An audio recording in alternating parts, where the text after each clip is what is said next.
Di sebuah desa kecil yang dikelilingi oleh pegunungan dan hutan lebat, hiduplah seorang pemuda bernama Lukas. Lukas dikenal sebagai seorang yang pekerja keras, selalu berusaha untuk membantu sesama, namun sering merasa beban hidupnya terlalu berat untuk ditanggung. Ia kehilangan orang tuanya pada usia muda dan harus mengurus adik-adiknya sendirian.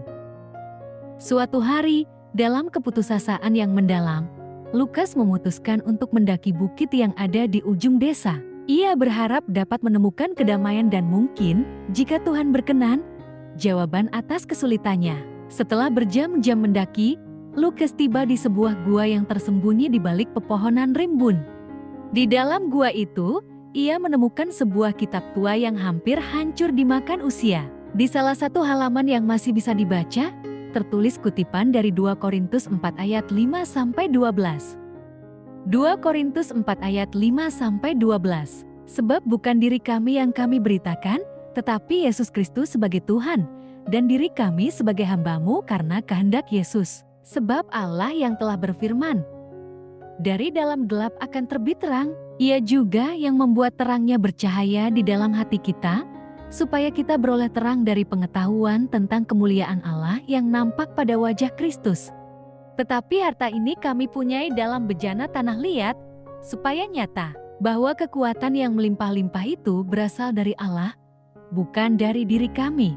Dalam segala hal kami ditindas, namun tidak terjepit. Kami habis akal, namun tidak putus asa. Kami dianiaya, namun tidak ditinggalkan sendirian. Kami dihempaskan, namun tidak binasa.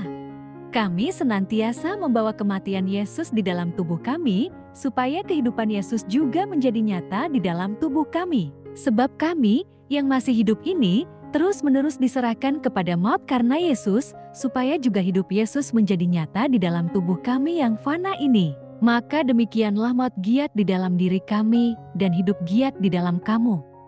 Mata Lukas berkaca-kaca. Ia merasa kata-kata itu berbicara langsung kepadanya. Ia menyadari bahwa selama ini ia berusaha mengandalkan kekuatannya sendiri untuk menghadapi segala kesulitan. Ia lupa bahwa kekuatan sejati datang dari Tuhan, dan bahwa dalam kelemahannya, kuasa Tuhan menjadi sempurna. Bejana tanah liat dalam kutipan tersebut menggambarkan betapa rapuhnya manusia, tetapi justru dalam kerapuhan itulah terang dan kekuatan Tuhan bisa bersinar. Lukas berlutut dan berdoa dengan tulus. Ia memohon agar Tuhan memberikan kekuatan dan bimbingan, serta kemampuan untuk menerima kelemahannya sebagai tempat di mana kuasa Tuhan bekerja. Ketika ia selesai berdoa, hatinya terasa lebih ringan, seolah-olah beban yang selama ini ia pikul telah diangkat. Setelah kembali ke desa, Lukas mulai melihat hidupnya dengan cara yang berbeda. Ia tidak lagi merasa harus menanggung segalanya sendiri. Ia berbagi beban dengan sesama, menerima bantuan dengan rendah hati, dan selalu mengingat bahwa di setiap tantangan yang ia hadapi, Tuhan ada di sampingnya, memberikan kekuatan. Kehidupan Lukas berubah menjadi lebih damai dan penuh harapan. Ia tetap bekerja keras, tetapi sekarang ia melakukannya dengan keyakinan bahwa setiap langkahnya diiringi oleh kuasa Tuhan. Ketika orang-orang di desanya bertanya bagaimana ia bisa menghadapi cobaan dengan begitu tabah, Lukas akan tersenyum dan mengutip ayat yang ditemukannya di gua itu, mengingatkan mereka bahwa dalam kelemahan, kekuatan sejati Tuhan menjadi nyata. Sahabatku, cerita tentang Lukas mengajarkan kita bahwa kekuatan sejati berasal dari Tuhan. Dalam segala kelemahan dan kesulitan yang kita alami, Tuhan hadir untuk memberikan kekuatan dan pengharapan. Ketika kita berhenti mengandalkan diri sendiri dan mulai bergantung pada Tuhan, kita menemukan bahwa kita mampu menghadapi tantangan dengan keberanian dan ketabahan yang luar biasa.